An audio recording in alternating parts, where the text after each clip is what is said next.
Marquemos un norte. Periodismo alternativo. Movimiento originario por la vida, el planeta y los derechos humanos. Nuestro norte es el sur.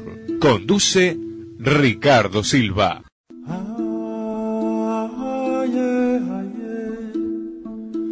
Más que interesante.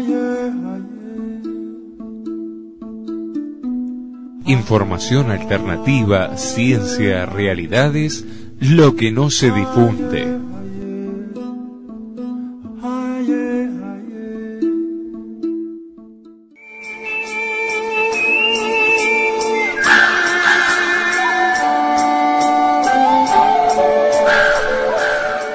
Paraísos fiscales y el lavado de dinero en Latinoamérica. La historia de los paraísos fiscales y el lavado de dinero en Latinoamérica parece una historia romántica donde la conspiración, las alianzas entre élites del poder económico transnacional parece no hallar racionalidad. En un concepto pletórico de burbujas financieras donde el tráfico ilícito de drogas y de otros delitos conexos consolidan las alianzas entre el empresariado y sectores de la alta política para el blanqueo de las ganancias y la evasión de altos impuestos. Parece ser que el mundo incivilizado suele imponerse para los países de nuestra América. El TID, si bien en materia jurídica es seriamente penado por las autoridades norteamericanas desde el orden económico, financiero y comercial, son muy bien aprovechados los dividendos provenientes de este flagelo. Digamos que cuando se sigue la ruta del dinero, puede percibirse el punto de encuentro entre los intereses de los narcotraficantes, el empresariado transnacional y los altos funcionarios políticos latinoamericanos y estadounidenses, en el lavado de dinero y la evasión de impuestos, por lo cual utilizan hábilmente los paraísos fiscales y la región y también el territorio de los Estados Unidos. Los paraísos fiscales no son necesariamente ilegales, a pesar de que en muchos casos se les relacione con el blanqueo de dinero.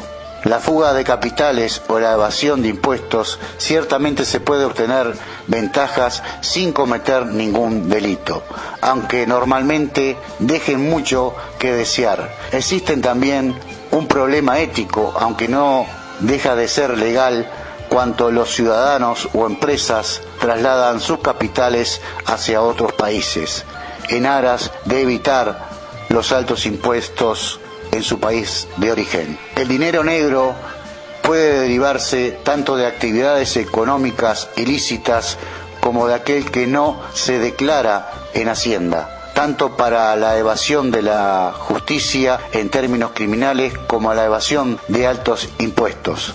En este trabajo interesa destacar aquel dinero blanqueado por tráfico de drogas u otros delitos conexos cuando el individuo acumula la suma de dinero la cual no puede justificar y por lo tanto utilizar libremente para el comercio.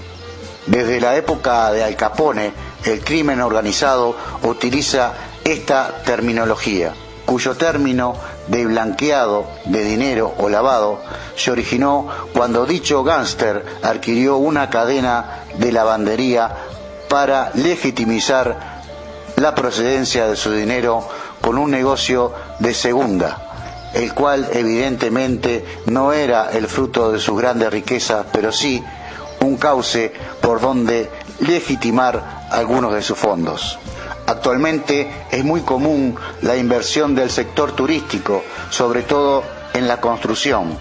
Por ello los países o regiones con economías de servicios suelen ser muy atractivos para el lavado de dinero del crimen organizado.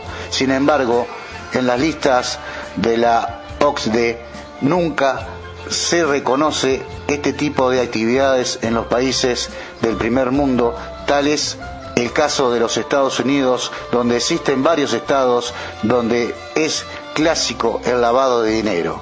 En esta actividad es muy llamativo el caso del estado de Florida, donde Miami ha cumplido un rol crucial en esta actividad por décadas. Un estudio realizado por el Departamento de Robos de la Policía de Miami a mediados de la década del 80 indicó que de 100 billetes de $1 analizados, 99 tenían rastros de cocaína. Es muy común ver cómo grandes capos de la droga en Colombia y México lavan sus dineros en Miami, invirtiéndolos en casas, hoteles u otras construcciones, contando con la complicidad de empresarios y bancos que se encargan de lavar el dinero. Algunos opinan que los bancos de Miami irían a la ruina si dejaran de lavar dinero del mercado de drogas y que se despreciarían a niveles insospechados los precios de bienes raíces si los narcotraficantes suspendieran las compras de propiedades. Los paraísos fiscales suelen tipificarse por una baja tributación y el requerido secreto bancario. Debido a esas circunstancias, la OCDE suele elaborar listas de paraísos fiscales, listas offshore, listas grises o las llamadas listas españolas, que se utilizan para desacreditar algunas jurisdicciones. Curiosamente, en la lista no aparecen bancos radicados en algunos estados de la Unión que realizan similares prácticas. Sin embargo, el sistema de las listas de la OCDE crea más confusiones que soluciones, ya que su sistema de confiabilidad se basa en la firma de acuerdos para intercambio de información y llegado determinado estándar internacional.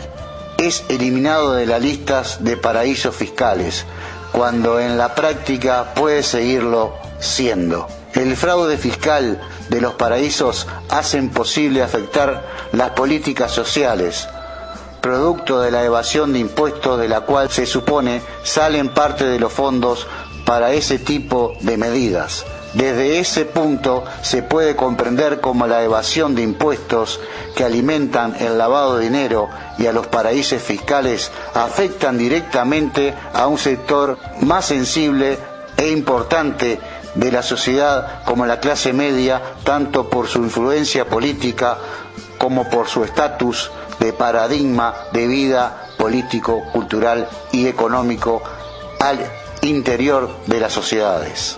Aunque esta situación no es del todo homogénea, en ese sentido, la lucha contra la austeridad presupuestaria, contra las deudas ilegítimas, evasión y fraude fiscal, contra los paraísos fiscales, es la lucha por el Estado de Derechos Sociales, mal denominado de bienestar. La misma lucha. Si nos dejamos guiar por las artimañas burocráticas torno a los parámetros de control, pudiera pensarse que las recientes reducciones de la lista de paraísos fiscales que realiza la OCDE y otras instituciones es un tema en el que se ha obtenido éxito, pero lamentablemente los paraísos fiscales, la evasión de impuestos y el lavado de dinero son problemas que continúan vigentes. En realidad, el sistema de listas de la OCDE funge más como una pantalla pública que como barrera contra la evasión de impuestos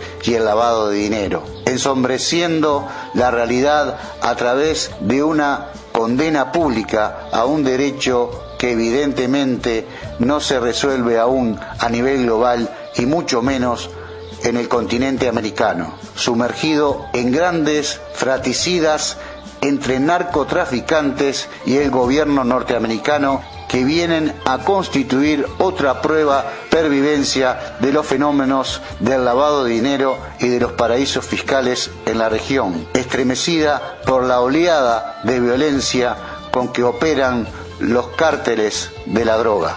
Pero el problema no se proyectan soluciones, y menos definitivas, ya que más allá de las noticias de crónicas rojas y las políticas antidrogas del imperio, existe un interés económico financiero y comercial sobre el trasfondo monto de capitales que genera dicho negocio. Ahora bien, este ejercicio no solo limpia el dinero del crimen organizado, sino que se inserta también en el sistema monetario internacional, atrayendo a las élites del poder concentradas en los Estados Unidos, que buscan con estas prácticas la evasión de los impuestos. Con esa evasión se perjudican los programas de asistencia social, ya que ni pagan impuestos ni cotizan a la seguridad social. Obviamente, evadir estas responsabilidades se transfiere en miles de millones de dólares que se mueven en el sistema económico comercial mundial gracias al lavado de dinero y a la discrecionalidad condicionada de los paraísos fiscales. La OCDE pidió la firma de 12 acuerdos de intercambio de información fiscal con otros tantos países, pero como denuncia Juan Hernández Vigueras, el truco consiste en que los paraísos fiscales han firmado 12 acuerdos con territorios sin gran relevancia entre sí, es decir, comprometiéndose cada cual con su complicidad sobre la existencia o no de evasión fiscal. De esa forma se consolida la idea de los paraísos fiscales constituyen el instrumento ideal de la delincuencia transnacional necesitada de lavar sus capitales y evadir impuestos. La versión del 15 de diciembre de 2011 ha ocurrido una gran simplificación, comenzando por el caso uruguayo.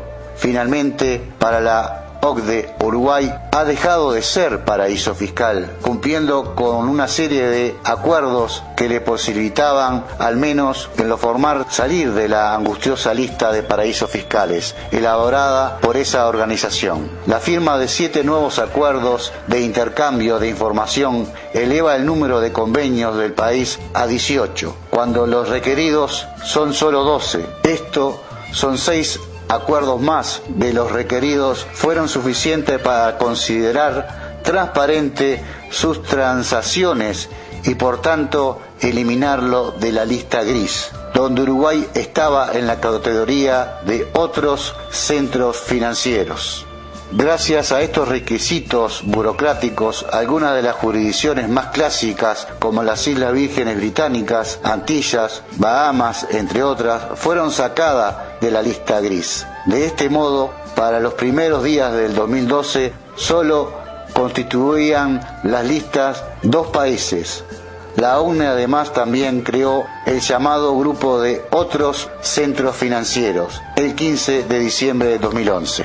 Sin embargo, la inmensa mayoría de los países que abandonaron la lista posiblemente sigan manteniendo las preferencias para no residente y la necesaria confiabilidad que se asegura las comisiones. En otras palabras, continúan la pervivencia de paraísos fiscales con las condiciones propicias para el lavado de dinero y la evasión de impuestos.